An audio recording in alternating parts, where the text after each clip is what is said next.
हमारे गुरुजी सबके फरमाइश बा तो शहीदी धरती बा गुरुजी आवा तनी सब भाव बोले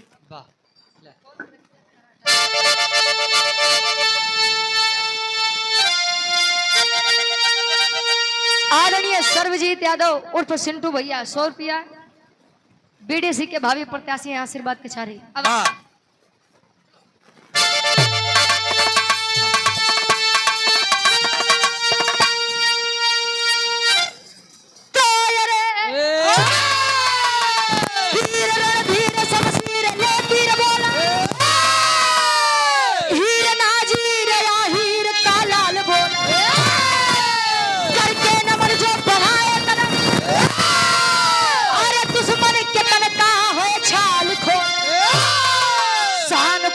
कुर्बान किए निशान भारत माता न मिटने दिया औलाद फौलाद जल्लाद को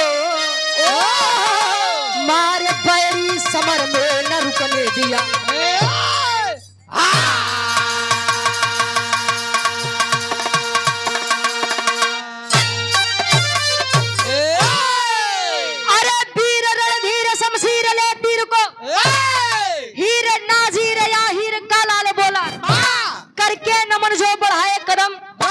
दुश्मन के तनका है छाल खोला शहीदी धरती बा एक एक वीर और घरे एक वीर अगर घरे में 2 सदस्य आते जालो में 2-4 छेक तो फौज में जाए के बा इसीलिए इस धरती को शहीदी धरती कहा गया है। ए भैया मर्द हमेशा पानीदार अच्छा लगता है राम केवल चचा कहे रघुकुल नीति सदा चली आई प्राण जाई पर वचन न जाई बात खातिर मरी जाब लेकिन बात कटे के नहीं चाहिए पहले के लोग कहे की जवानी आवत है तो गुरुजी चोकरत की आवत का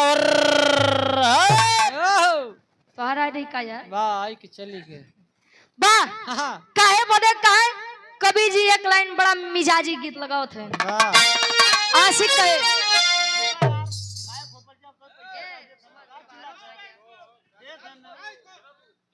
ए विजय भैया तू ही समझ ला देखा था बजावत है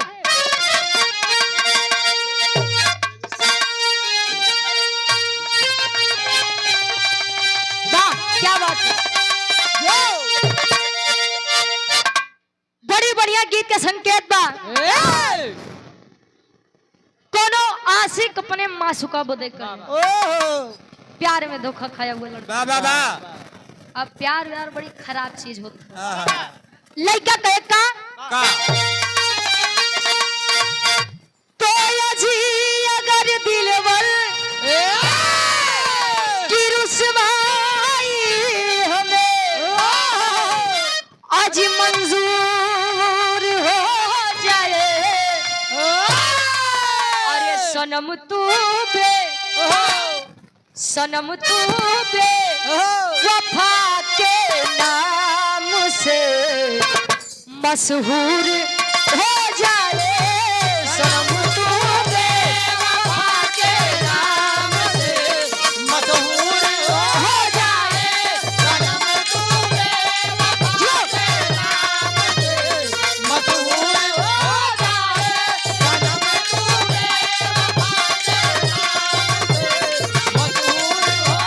जाए अगर दिलवर की रुसवाई हमें मंजूर हो जाए सनम तू बेवफा के नाम से मशहूर हो जाए ये प्यार है मेरा दिल में हो प्यार नहीं रहता ए भैया भाव बा एक लाइन वीरन खातिर चाहिए वीर तब के हो चाहे वीर अब के हो कभी का भाव किसे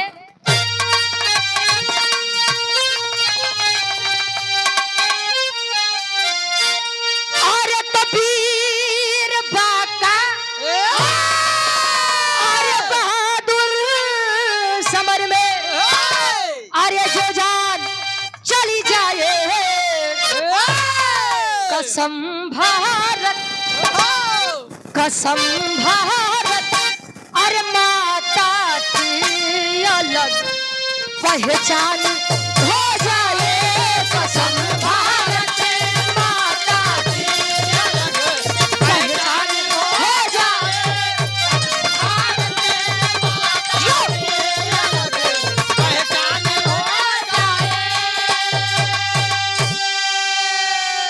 वीर बांका बहादुर की अरे समर में जान गवाए कसम भारत माता की अलग पहचान बन जाए। ए भैया वीर सब हैं और अपने आप में सभी लोग अपने आप को कुछ महसूस करते हैं। समय होता है, समय यदि चाह ले तो बना दे, समय यदि चाह लो बिगाड़ दे। तई मतलबी दुनिया खातिर कभी का भाव बा जो हरी छन से कैसे गुरु जी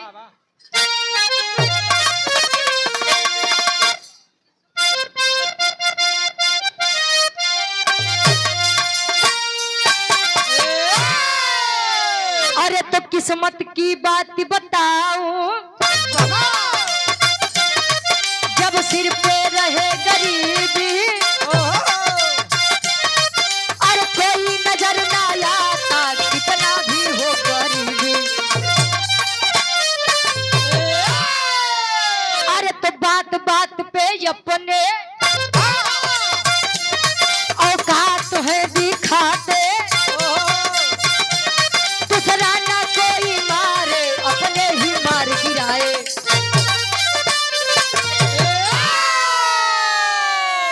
किस्मत की बात बताऊं जब सर पे छाए गरीबी किस्मत क्या कहते है कि जिंदगी किस्मत के भरोसे चलत है हाथ जकरे नाई बा ऊ के कापन किस्मत होते। ए भैया लोग रावण को तो पहचान लेते हैं कि नहीं रावण बा लेकिन घर में छिपे विभीषण को कौन पहचानता है। फिर से आदरणीय हर्षदेव यादव जी बहुजन समाज पार्टी के आप उपाध्यक्ष साहब जिला पंचायत सदस्य वार्ड नंबर 5 से आदरणीय सर्वजीत उर्फ हमारे सिंटू भैया 100 रुपए देकर सम्मान के आशीर्वाद के चारे नंदलाल सिंह यादव ग्राम प्रधान साहब बाबूजी बैठे जा आशीर्वाद के चारे गुरु जी कहानी हा कहा के बात बात कोने बात के तनी से यारे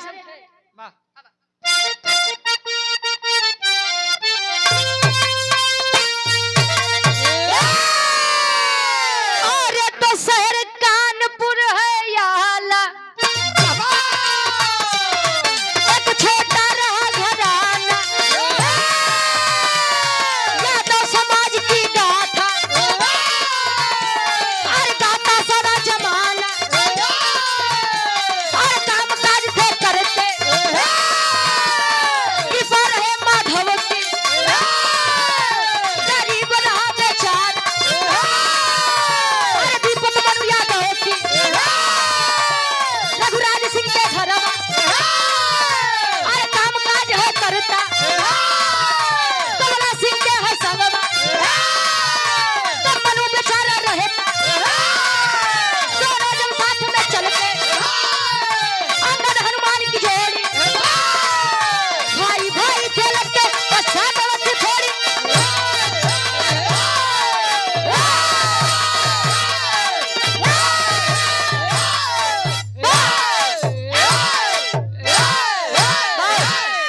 बस हो।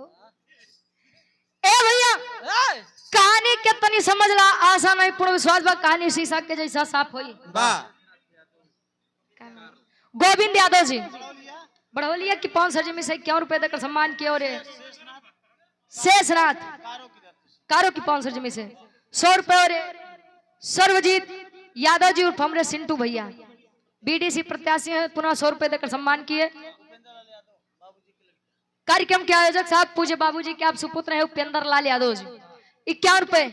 ए भैया हमारे उत्तर प्रदेश में हमारे भारत देश में एक छोटा सा शहर बा जेकर नाम कानपुर कानपुर में एक यादव के परिवार बा पति पत्नी या छोट सा लड़का जेकर नाम मनु यादव बताया गया। ए भैया मनु यादव 4-5 साल की अवस्था में हुआ है। आए हाय भैया लड़का के सर से माई और बाबू के साया हट गया मैं आपको आज एक बात बता दूं, जब तक हमारे माता पिता इस दुनिया में रहते हैं तब तक हम लोग बच्चे कहलाते हैं, लेकिन जिस दिन हमारे माता पिता इस दुनिया से चले गए उसी दिन हम बड़े हो जाते हैं। छोट सा लड़का मन्नू यादव अनाथ हो गया। गांव देश के लोग बढ़िया थे, वही गांव में एक ठेकेदार एक जमींदार के घर बा जेकर नाम रघुराज सिंह बताया गया। रघुराज सिंह की पत्नी शारदा देवी और रघुराज सिंह और शारदा देवी के बीच में एक लड़का जेकर नाम कमला सिंह बताया गया। ले जाए के बाबू काका लोग मन्नू यादव के हाथ शारदा देवी के हाथ में थमा दिए। ए मलकिन, ए मालिक, ए भैया, ए बड़काऊ गवैया वैसो भी बड़ा मेहनत से माहौल बनाओ थे, काय खोत है पैसा मत ला, लेकिन बढ़िया से सुन ले जाए। हाँ ए भैया सुना, मन्नू यादव जी ले जाके गांव परिवार के लोग मन्नू यादव का हाथ रघुराज सिंह को थमा दिए। ए बाबू दुनिया तक का जियावत था खियावत था, ये छोट सा लड़का रखला कुछ काम कैले। कौन ड्राइवर? भारी ड्राइवर, भारतीय ड्राइवर। ये 20 रुपया आशीर्वाद के चारे बैठ जा बाबूजी। ए भैया लड़का आज धीरे धीरे बीतत बा समय। रघुराज सिंह और शारदा देवी के लड़का कमला सिंह के लड़का जोन बा अपन बड़ भाई मान के दोनों जिंदगी बितावत बटे।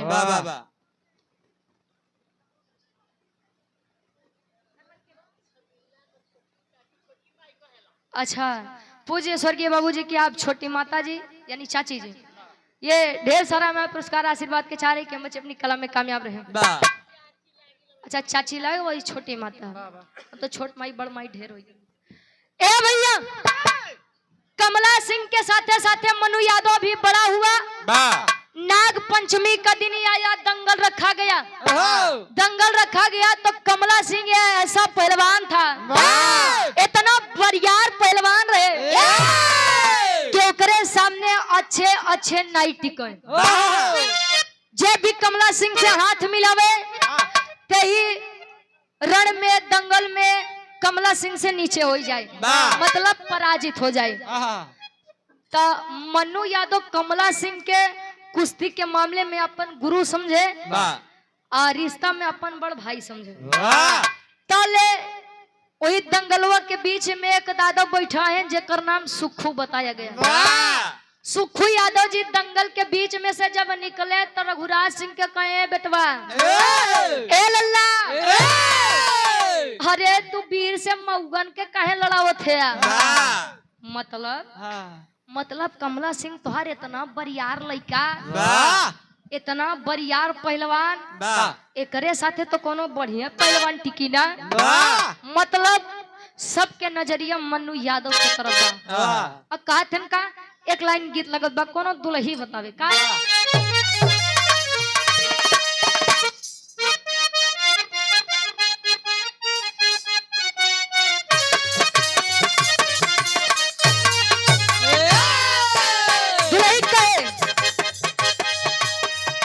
चुड़िया चट चट फोरला हमारे नरम कलैया मरोड़ के मनवाए राजा जी, आई हो मनवाए राजा जी, अब का खाट के पाटी तोड़ के मनवाए राजा जी, अब का खाट के पाटी तोड़ के मनवाए राजा जी, अब का खाट के पाटी तोड़ के मनवाए राजा जी, अब का खाट के पाटी तोड़ के मनवाए राजा जी। ये तो दुल्ही के बात रहे, छोड़ा बात सुखू दादा निकल के आदमी के लोगन से आए, खड़ा हो के बात कहते ने रघुराज सिंह बेटा होश में हो जाओ। सुखू दादा कहे का कहे सभा में सुखू दादा बोलले कहिया एक बयान हो सुनाए आई हो पागल बजन ताया लड़ी है दोनों पहलवान हो, पागल बजन ताया लड़ी है दोनों पहलवान हो, लड़ी है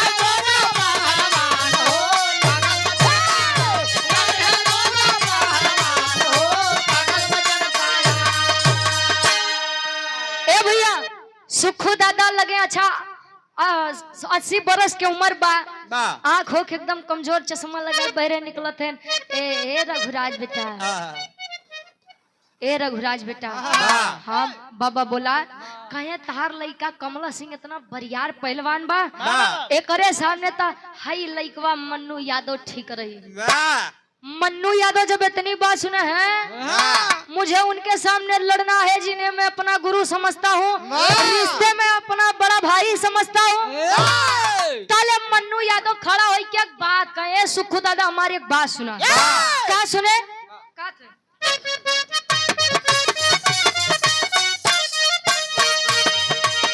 बोला मन्नू यादव तब ठाकुर के समान, बोला मन्नू यादव तब ठाकुर के समान, बोला मन्नू यादव तब ठाकुर के समान। आदरणीय सुभाष यादव जी जो कि बंबई से आए हैं और गाजीपुर की पावन सजमी से, हमारे चचा श्री श्री राम केवल चचा के परम मित्र है। यह ढेर सारा मैं पुरस्कार 100 रुपए माई भगवती करे कृष्ण सुदामा की जोड़ी बना बरकरार रहे। वाह, आशीर्वाद के चाह रही। चंद्रनारायण यादव जी वाह, मिठाई वाले हैं, 100 रुपए देकर सम्मान के आशीर्वाद के चाह रही। और ये आदरणीय रामानुज गार्जियन जी शाहजहां की पावन सजमी से 100 रुपए। अभी रहा हो जब भैया तब फरमाइश बैठे जा, अभी रहा के माहौल बना बा। ए भैया कहे मन्नू यादव कहे,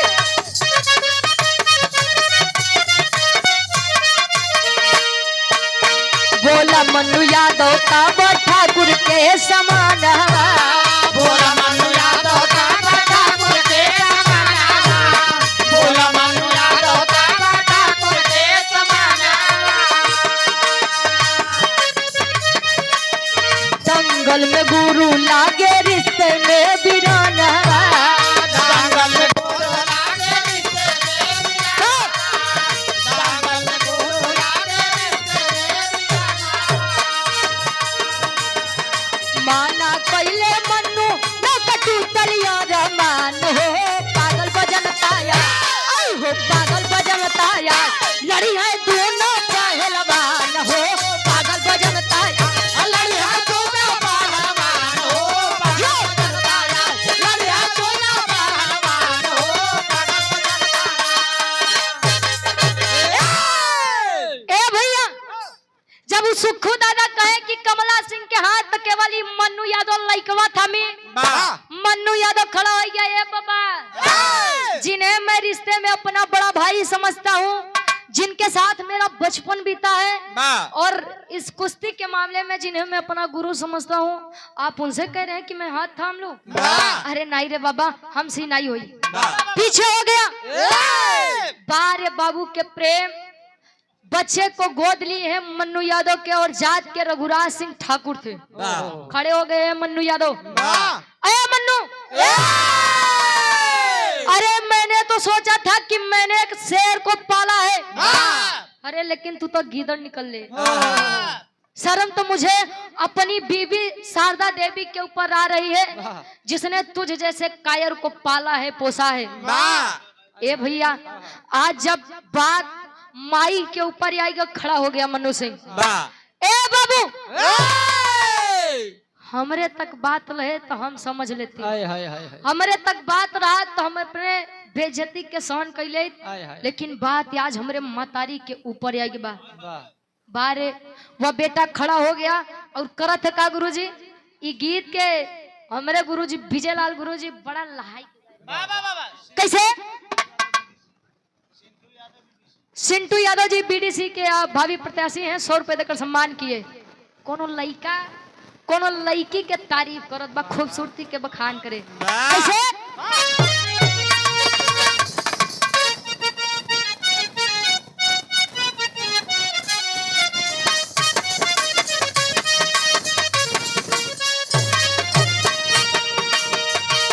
लड़का कहे और चढ़ल जवानी में गोरिया,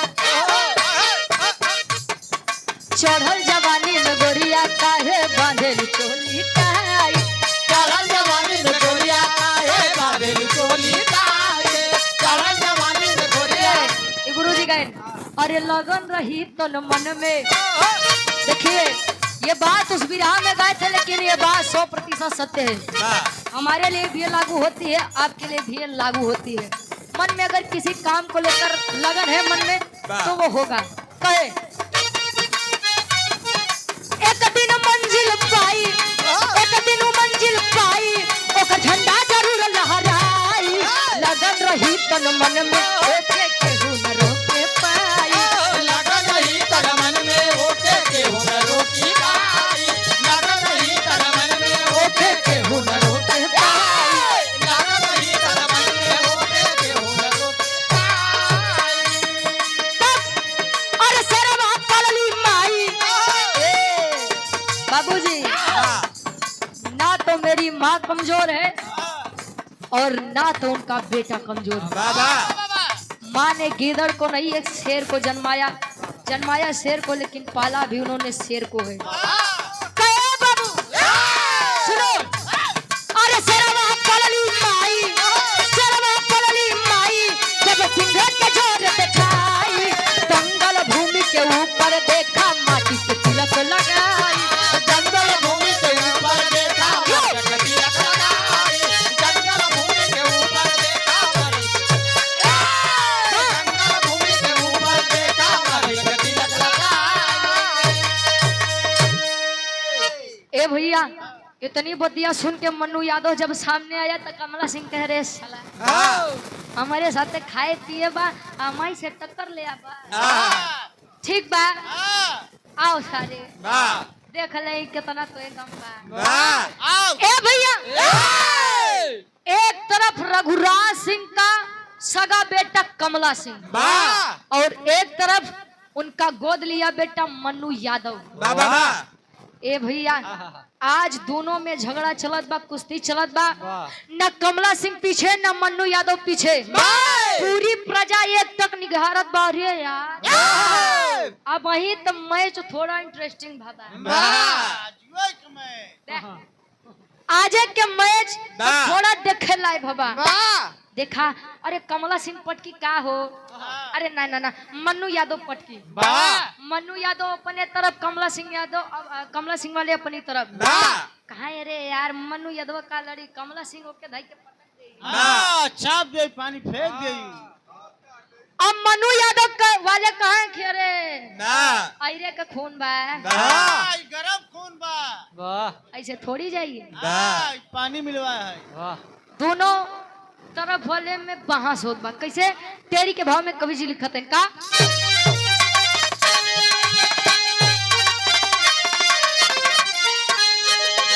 अरे तो लोहा ललकारे जमके, अरे तो लोहा ललकारे जमके, फिरे हैं दोनों योद्धा अपलक प्रजा निहारे। अरे निहारे, अरे निहारे।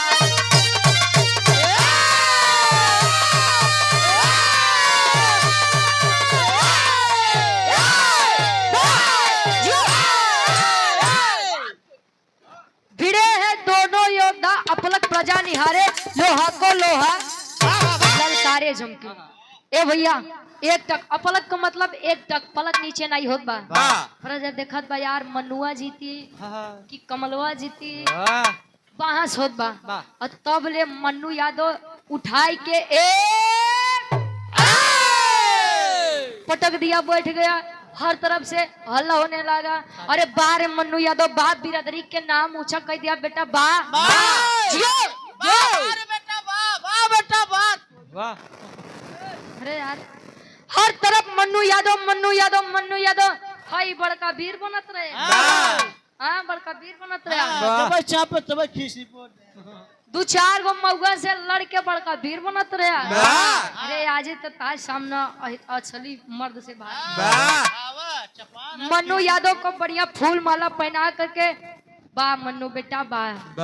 और एक तरफ कमला सिंह जब इतनी बात सुना तो उसके मन में सोचिए, जो भाई भाई की जोड़ी अंगद और हनुमान की थी, आज एक भाई की विजय पर एक भाई के मन में प्रतिशोध की ज्वाला जल उठी। जय नारायण यादव जी 51 रुपए मिष्ठान भंडार। ए भैया गार्जियन जी आप प्रकाश मेडिकल स्टोर शिवरी अमहर से प्रकाश मेडिकल स्टोर, आशीर्वाद के चारी। ए भैया आया रघुराज, सोचिए अपने एक बेटे के जीतने, जो कि उनका सगा बेटा नहीं था। ये होता है साहब प्रेम। और बदनाम करने के लिए तो लोग अपने सगे रिश्तों को भी बदनाम कर देते हैं। रघुराज सिंह यहाँ नहीं सोचा कि मेरा सगा बेटा रण में हार गया, ना, जिसने पाला था उस बेटे को विजयी बना के खुशी खुशी घर को आया। ए शारदा, अरे बाहर निकल पगली, तोहार लइका नाम रोशन करके आई बा। शारदा माई आई लेके फूल माला, अरे हमार लइका तिलक लगाई के आरती उतारत यहाँ, और एक तरफ कमला सिंह घुसियाई के अपने कमरा में गा। जब कमरा में गा तो मातारी खाना लेके गा, फेंक दिया खाना। हट जाओ, अरे आप माँ हो, माँ के नाम पर ही आप कलंक हो। क्यों रे बेटा? अरे तुझे वह बेटा प्यारा है और तेरा खून का रिश्ता तुझे नहीं प्यारा है? अरे नहीं रे लइका, जैसे हमारे खातिर तू वैसे मन्नू यादव, और जैसे मन्नू यादव वैसे तू। तले कहे सच बात बोले थे, हम का माना थे? हाँ बेटा, मानती है मुझे? हाँ बेटा मानती हूँ। खड़ा हो गया कमला सिंह, और करता क्या है, बिरहा के आखिरी गीत लगत बा।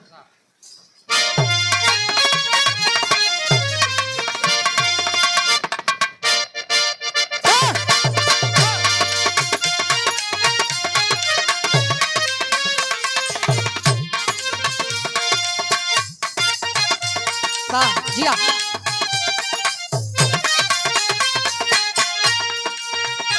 फिल्मी गीत बा, आशिक कहे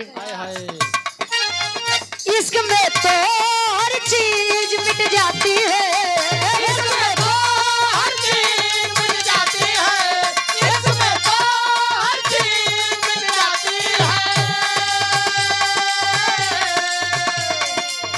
बेकरारी बनकर हमें तड़पाती है, बेकरारी बनकर हमें तड़पाती है, बेकरारी बनकर हमें तड़पाती है।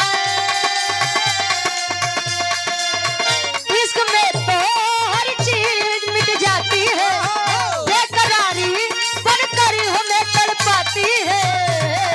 याद याद याद बस याद रह जाती है, याद याद याद बस याद रह जाती है, याद याद याद बस याद रह जाती है। ओ याद दरिया, ओ दरिया, याद याद याद बस याद रह जाती है, याद याद याद याद रह जाती है। लेकिन कमला सिंह कहे शारदा देवी से माई तो हमें माने ली। हाँ, तब सुन, उठा लिया बंदूक, और करता क्या है, लेके बंदूक काटूस उसमें डालेंगे, लेके बंदूक काटूस उसमें डालेंगे, लेके बंदूक काटूस उसमें डालेंगे। ए भाई, चढ़ के गोली सीने में उसके दागेंगे, चढ़ के गोली सीने में उसके दागेंगे, चढ़ के गोली सीने में उसके दागेंगे। आय हाय, माई जब इतनी बात सुने क्या नहीं सुनाई दिया? इसीलिए कहता हूँ कि तू मुझसे प्रेम नहीं करती। कहे फिर से सुन, लेके बंदूक कारतूस उसमें डालेंगे, चढ़ के सीने पे, माँ सुन, चढ़ के सीने पे गोली उसके दागेंगे, चढ़ के सीने पे गोली उसके दागेंगे, चढ़ के सीने पे गोली उसके दागेंगे। लेके बंदूक काटूस उसमें डालेंगे, चढ़ के गोली सीने में उसके दागेंगे। जान जान जान हम जान से ही मारेंगे, जान जान जान हम जान से ही मारेंगे, जान जान जान हम जान से ही मारेंगे। ए भैया, उठा के बंदूक कारतूस उसमें डाला। ए माई, ए माई, तू हमसे प्यार करती है ना, तो चल ठीक, तुझे मैं एक काम देता हूँ, जा तू मन्नू यादव को मेरे सामने लेकर आया। जब तक मैं मन्नू यादव को मार नहीं दूंगा तब तक मेरे इस कलेजे को ठंडा नहीं इस आसपास के इलाके में कोई ऐसा नहीं जन्मा था जो कमला सिंह को पछाड़ दे, लेकिन ये साला मेरा ही नमक खा करके मुझसे ही गद्दारी कर दिया, मेरे ही पत्तल में खाकर मेरे ही पत्तल में छेद कर दिया। नहीं छोड़ा बे के माई, तू बस जा, वो के लिए आई क्या आय हाय। कहा जाता है माँ का जो मन होता है, दिल होता है, वो बड़ा पवित्र और नेक होता है। एक बेटे के मुंह से जब ऐसी बात सुनी कि भाई मन्नू यादव को मारूंगा, आ करके मन्नू यादव से बात है, बेटा तू उनके माई माने ले। हाँ मानता हूँ माँ, मेरी एक बात सुन, इस महल इस घराने से दूर चला जा बेटा। ये क्या कह रही हो माँ, मेरा आप लोगों के अलावा सहारा ही कौन है? मैंने अपने माता पिता को ठीक से देखा भी नहीं था, मेरे माता पिता इस दुनिया को छोड़कर चले गए। माई, हमसे अपने आप से अलग मत कर माई, बेटा मैं तेरी जान की भीख तुझी से मांग रही हूँ, चलिया जा बेटा। अगर तू मुझे अपनी माँ मानता है तो आज अपनी माँ की बात को मान करके राजघराना छोड़ दिया। अतल धीरे धीरे समय बीतता हो सका पापड़ के भाव में तुझे लिखता। गौरी शंकर राजभर जी प्रधान पद के प्रत्याशी हैं, 100 रुपए देकर सम्मान किया। ये हमारे गार्जियन जी जो कि परिचय के मोहताज नहीं है, वार्ड नंबर 5 से काशिमाबाद प्रथम से भावी जिला पंचायत सदस्य के प्रत्याशी हैं राम पुकार यादव जी। गार्जियन जी धन्यवाद। और सुंदर माला 1000 रुपए देकर सम्मान किए। माई भगवती करे कि काम में दिन दुना रात चौगुना तरक्की हो और 2026 आने वाला समय आपको विजयी बनाए, विजय का तिलक आपके मत्थे पर लगे।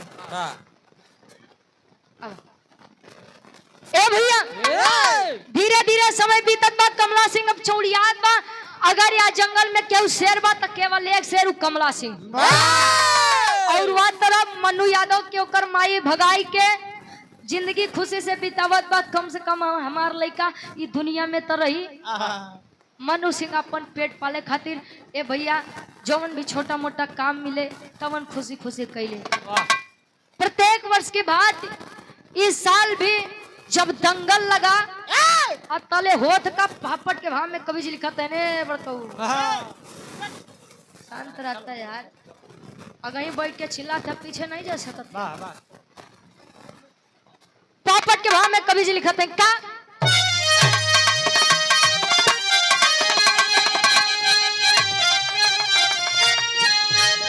अरे तो मची है कुश्ती बज गया जब डंका शंका मनवा में, अरे मची है कुश्ती बज गया जब डंका शंका मनवा में। अरे कमला सिंह है बन गया रणबंका शंका मनवा में, कमला सिंह है बन गया रणबंका शंका।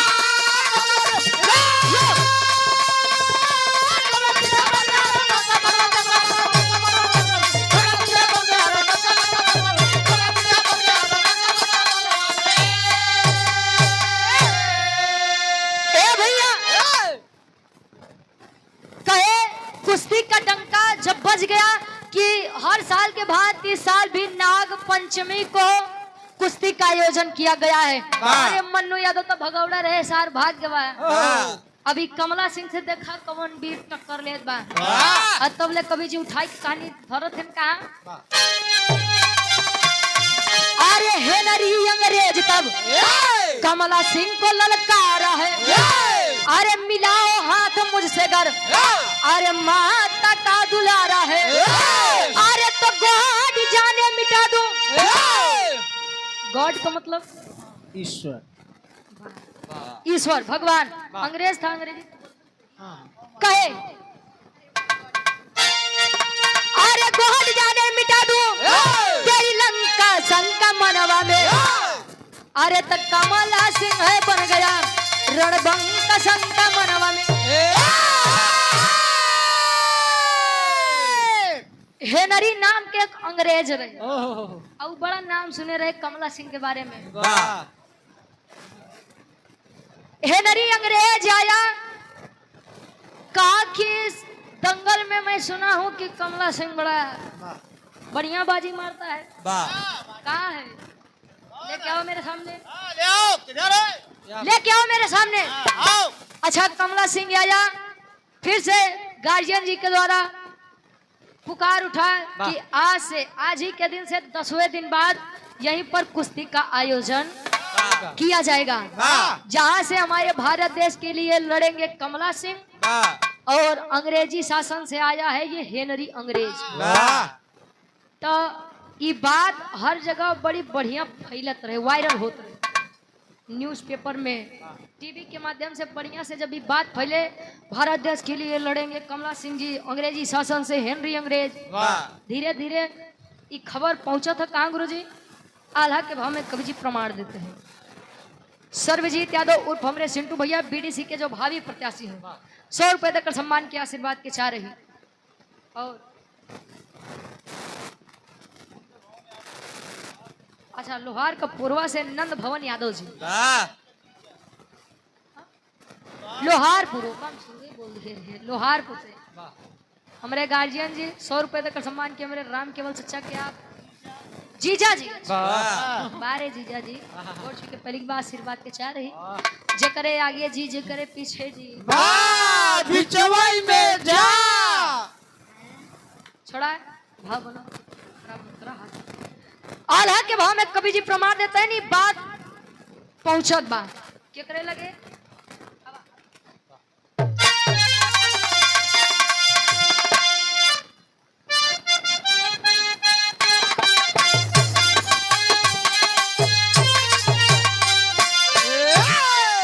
अरे तो 10 दिन बाद कुश्ती रचल वही भूमि,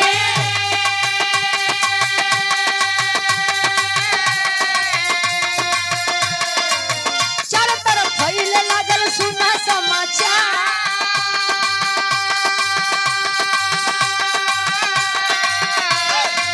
मन पहलवान तब गैया चरावत रहले,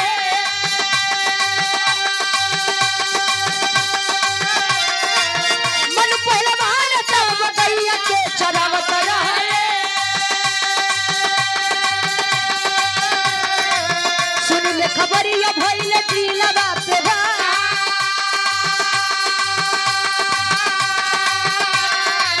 सोचे गुरु कमला सिंह से लड़ी जब मुदैया,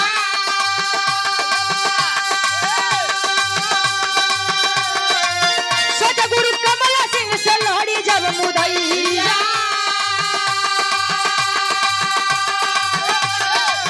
राम जन जीत होई या होई हार,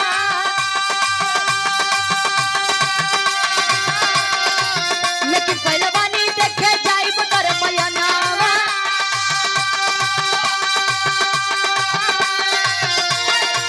लेकिन पहलवानी देखे जाइब कर मयनावा।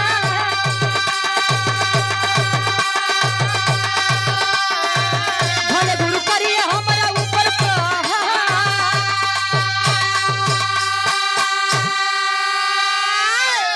प्रधान जी, हम जाना थे आदरणीय लालू हलवाई मिर्जापुर, ये भैया के फरमाइश बा हथवा में कलमिया गड़ी गड़ी बागी बलिया उत्तर प्रदेश। ये गार्जियन जी के द्वारा 100 रुपया आशीर्वाद के चारी 100 रुपया। बसपा के जुझारू नेता हैं हर्षदेव यादव जी उर्फ संजू मिस्त्री जी, पुनः 100 रुपया आशीर्वाद के चारी। ए भैया कहानी हमारे एकदम समीप में बा, कहानी फैलत बा पहुंचत बा मन्नू पहलवानी यानी मन्नू यादव लगे। मन्नू यादव गाय भैंस चराई के अपन रोजी रोटी बितावत बा, और जब ये खबर पैस की रे बाप रे बाप, हिंदुस्तान से हमार गुरु कमला सिंह लड़त है और वहां से हेनरी अंग्रेज, ये तो बड़ी गड़बड़ बात बा। पता नहीं युद्ध में जीत मिली कि हार मिली। जीत मिल जाई तो ठीक बा, लेकिन यदि हार मिल गई तो समझ लीजिए पूरे हिंदुस्तान का पानी चला जाएगा।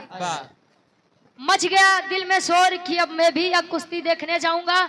अब मेरे गुरु कमला सिंह चाहे मुझ पर प्रहार ही क्यों ना कर दे। अब बात हमारे भारत देश की बात आया, कुश्ती हो रही है। कुश्तिया में जैसे कमला सिंह उतरे तो लगे सोचे जब हम अपने चेला से नहीं जीते तो कमला सिंह सोचत बा पहले से हार मान ले तो हमारे हिंदुस्तान के वैसे थोड़ा बहुत पानी बच ही जाई, लेकिन अगर लड़के हार, अब यही होती है मानसिकता। लड़के हारता तो ये होता कि हाँ मेरे भारत देश का जवान था, मेहनत किया बेचारा, अब काम करे से पहले में तू लोग हारे तो क्या तुम्हें विजेता करी। जैसे ही पीछे घूम गए मन्नू यादव आ गया, अरे गुरुजी लौट काहे जा रहे हैं? अरे अंग्रेज हंसत बा, हाँ ये अबीर, ये अबीर, एक के तू लोग बड़का वीर ठहरावत रहा। अरे हमका देखते मान लगा पानी फेंके। ए भैया आज भारत देश की अपने गुरु की मान मर्यादा बचाने के लिए मन्नू पहलवान बीच रण में कूदा। अंग्रेज महोदय, ए गोरी चमड़ी वाले, तुम्हें जीते तनाई देवी भारत देश के लाल। अब पहले चेला से जीता, बाद में गुरु से मुकाबला करे। ये होता गुरु और ये होता है शिष्य, जो शिष्य फर्ज होता है वो अपने गुरु के लिए लड़ा। ए भैया एक तरफ अंग्रेज, एक तरफ हिंदुस्तान का वीर मन्नू यादव लड़त बा। अब मन्नू यादव तबले हेनरी अंग्रेज के उठाए के जैसे पटका हर तरफ से फिर से, अरे बेटा मन्नू यादव, अरे लड़का ते तो हमारी इज्जत बचाई लिया। हर तरफ से तालियों की गड़गड़ाहट होने लगी, तालियों की बौछार होने लगी। लगे माला पहनाई के बाहर मन्नू यादव, मन्नू यादव की जय, मन्नू यादव की जय, जयकारा लगत बा।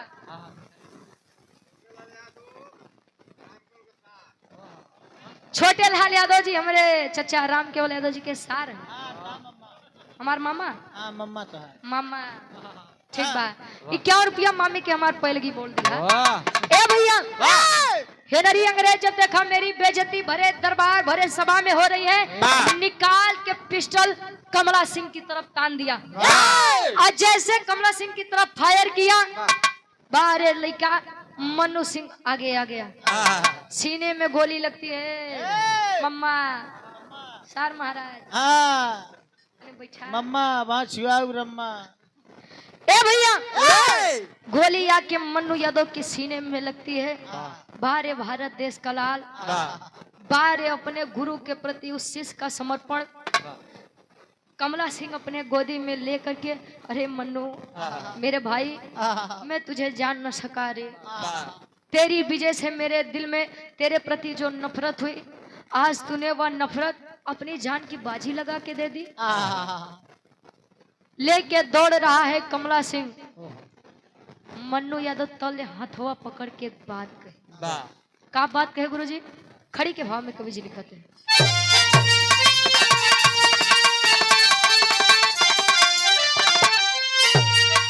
अरे त गोली लागल बा हमरे टूटल आस भैया, अरे त गोली लागल बा हमरे टूटल बयास भैया, हमरे माई के देखैया हमारी लाश भैया, हमारे माई के देखैया हमारी लाश।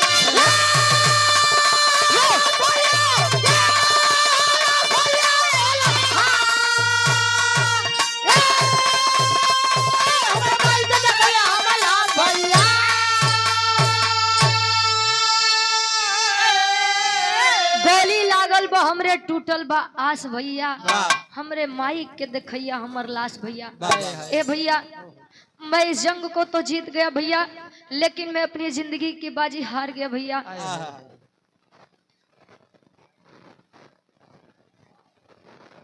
आदरणीय अमृत लाल यादव जी,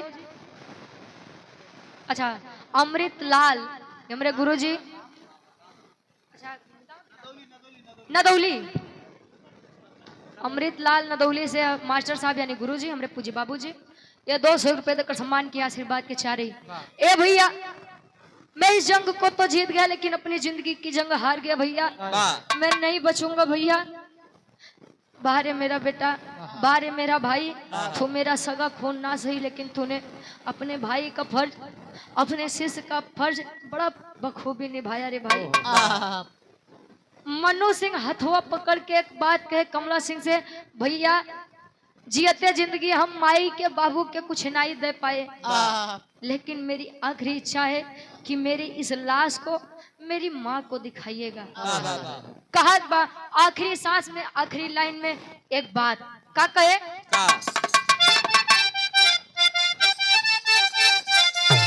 अरे जियते जिंदगी नहीं कई पवनी हम सेवा हो, कर जाना चुकाया माई खियाइली जवन मेवा हो।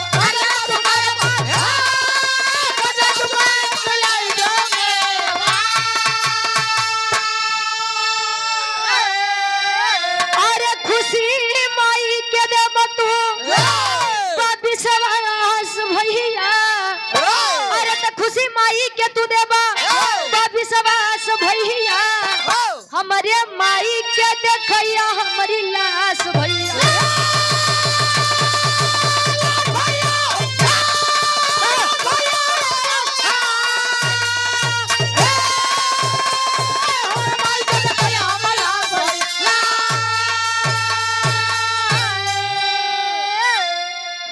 मन्नू यादव कहा भैया जियत जिंदगी में अपनी माता के लिए कुछ ना कर सका, लेकिन अगर यह मेरा बलिदान आपके जरा भी दिल पर लगता है तो भैया मैं आपसे हाथ जोड़ के निवेदन करूंगा, मेरी उस माँ और पिता की आजीवन सेवा करना। लाश लेकर आया शारदा देवी के पास, माँ ए माँ तुझसे मिलने मेरा भाई, मेरा छोटा भाई मन्नू यादव आया है रे माँ।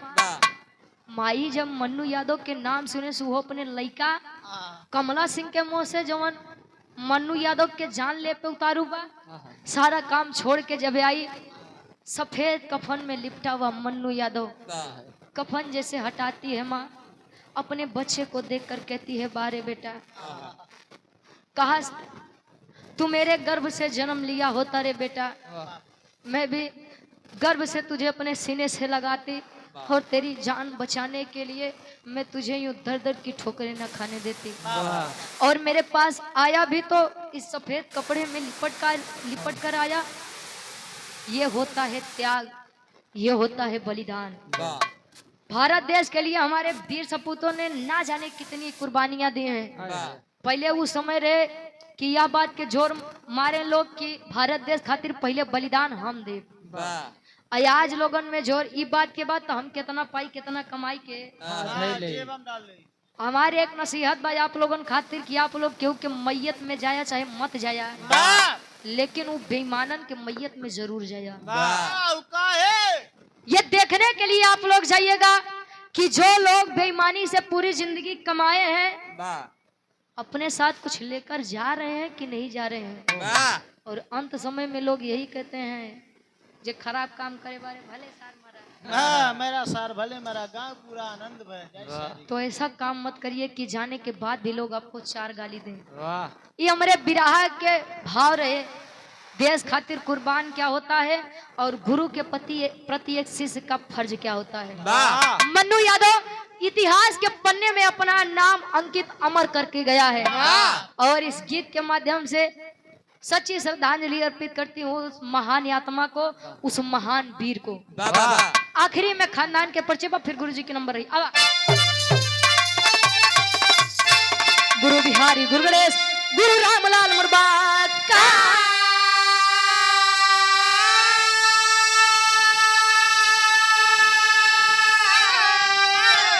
अरे स्वर्ग से जनिका कवि अमलेंदु का विजय पताका हो।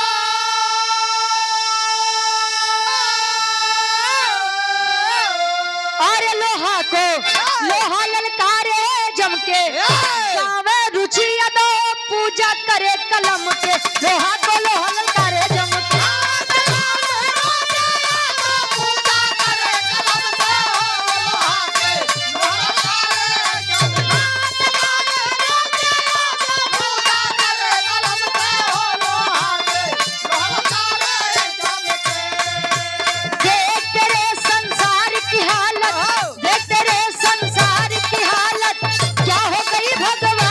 कितना बदल गया इंसान, कितना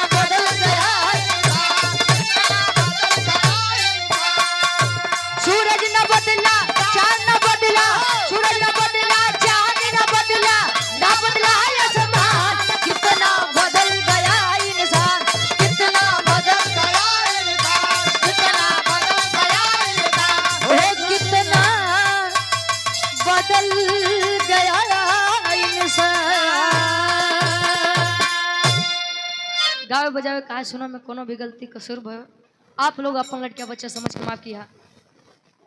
आदरणीय नंद भवन यादव जी, आदरणीय राम केवल यादव हमारे चाचा के